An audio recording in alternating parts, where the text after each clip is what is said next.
Hello everyone, Assalamu alaikum. This is your mentor Joyeta Banerjee. I am a freelance digital marketer, as you all know. কিন্তু আজকের topic হচ্ছে আমরা data entry নিয়ে কথা বলবো। কিন্তু আজকের টপিক হচ্ছে অ্যাকচুয়ালি আমরা যারা ফ্রিল্যান্সিং সেক্টরে কাজ করি বা ফ্রিল্যান্সিং নিয়ে কাজ করি তাদের মধ্যে ডেটা এন্ট্রি টপিকটা হচ্ছে ওয়ান অফ দা কি বলে এটাকে হট সেলিং টপিক। এবং এটা কেন হট সেলিং? বিকজ এটা শিখতে আপনার অত সময় লাগে না এবং যারা ডেটা এন্ট্রি শিখতে চায় তারা খুব সহজেই ডেটা এন্ট্রির অপশনটা গ্র্যাব করতে পারে।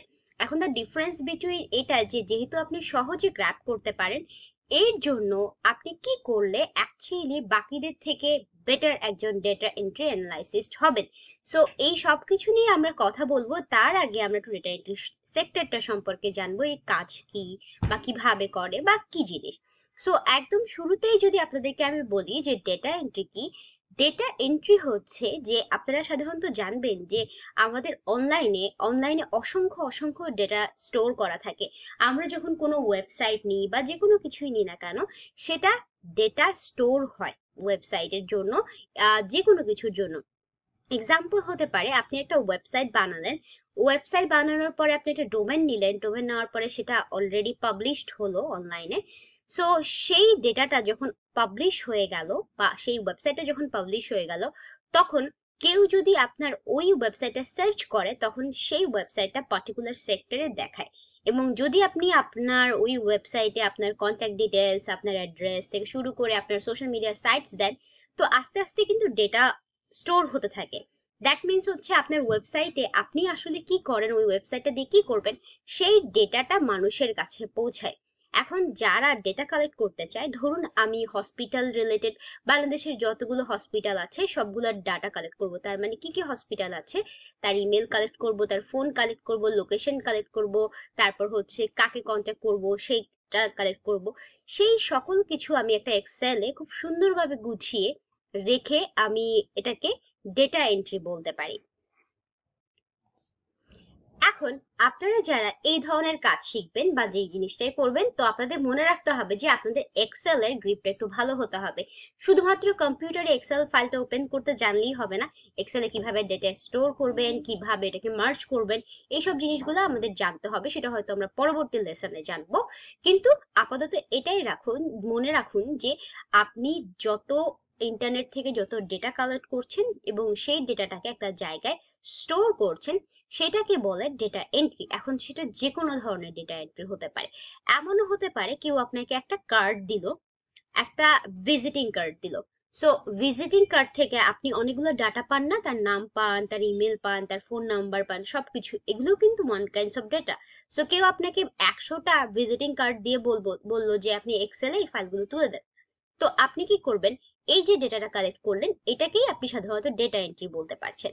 সো এরপরের যেটা আপনাদেরকে একটু যদি আমি ডেটা এন্ট্রি কিভাবে করে সেটার ক্ষেত্রে বুঝাই, এখানে দেখেন একটা চার্ট দেওয়া আছে, সেটা আমরা কালেক্ট করেছি এবং এটাতে দেওয়া আছে দেখেন আপনি অনলাইন ডাটা এন্ট্রি করতে পারেন বিভিন্ন ক্যাটাগরিসে, সেটা যে কোনো ক্যাটাগরিসের হতে পারে। এমন হতে পারে আপনি কোনো ই কমার্স ওয়েবসাইটে গিয়ে ওইখানের প্রোডাক্ট রিলেটেড ডেটা এন্ট্রি করতে পারেন, কি কি প্রোডাক্ট আছে এগুলো লিখে দিতে পারেন, যে এই সেক্টরে ইলেকট্রনিক্স সেক্টরে কি কি আছে, হেডফোন এগুলো সেগুলো সবকিছু আছে, লিঙ্ক সহ দিতে পারেন। তারপর ইমেজ থেকে, যেটা আমি মাত্র বললাম আপনাকে, কেউ যদি ভিজিটিং কার্ডের ছবি তুলে 100টা ভিজিটিং কার্ডের ছবি দিল আপনাকে পাঠিয়ে দিল, সেটা আপনি কি করলেন? এক্সেলে দেখে দেখে এক্সেলে তুললেন, এই জিনিসগুলো। তারপর অনলাইনে এমন হতে পারে যে কপি পেস্টিং এর জবগুলো, এইগুলো এই যে কপি পেস্টিং করে, যে বিভিন্ন জায়গা থেকে ধরেন একটা মানুষ একটা ফাইল বানিয়ে রেখেছে, সেটা আপনাকে বললো যে তার এই ফাইলটা আরেকটা জায়গায় কপি পেস্ট করা লাগবে, বা আপনাকে বললো যে আমার কাছে এমএস ওয়ার্ডে অসংখ্য ডাটা রয়েছে যেগুলো আমার ওয়েবসাইট আছে ওটাতে সময় নেই আমার, ওই ওয়েবসাইটে গিয়ে আপনি কপি পেস্ট করে বসিয়ে দেন। সো আপনাকে কি করতে হয়? ওই ডাটাগুলো কপি পেস্ট করে বসিয়ে দিতে হয়। এই ক্ষেত্রে সাধারণত আপনাকে ক্লায়েন্টরা কি করে, সাধারণত আপনাকে ইনস্ট্রাকশনটা বলেই দেয়। তারপর অনেক সময় থাকে না সার্ভে ফর্ম, আপনারা অনেকেই কিন্তু সার্ভে ফর্মে ফিল আপ করেছেন যে বিভিন্ন ধরনের সার্ভে হয়। সো অনেকেই কি করে, এই সার্ভে ফর্মের ডাটাও কালেক্ট করে। ধরুন আমার কোনো একটা বিষয় ফ্রিল্যান্সার্সদের নিয়ে একটা সার্ভে করা লাগবে, এখন ব্যাপার হচ্ছে আপনাকে বললো যে আমার এরকম 100টা ফ্রিল্যান্সার লাগবে যারা ডাটা এন্ট্রি সেক্টরে কাজ করে। আপনি একটা এক্সেল ফাইল নিবেন, হয়তো আপনি কোনো সাইটে যাবেন আপওয়ার্ক বা এরকম জায়গায় যে তাকে এই ডেটাগুলো কালেক্ট করে দিবেন। সো এইটা হচ্ছে একটা ওয়ে। আবার অনেকেই কি করে যে সার্ভে ফর্ম ক্রিয়েট করতে বলে আপনাকে, যে একটা সার্ভে ফর্ম ক্রিয়েট করে বিভিন্ন ফোরাম বা গ্রুপসে পোস্ট দেন, দেখেন কে কে ফিল আপ করে। তখন আপনি ওখান থেকে যে ডাটাটা পান ওইটা আপনার ক্লায়েন্টকে সাবমিট করতে পারেন।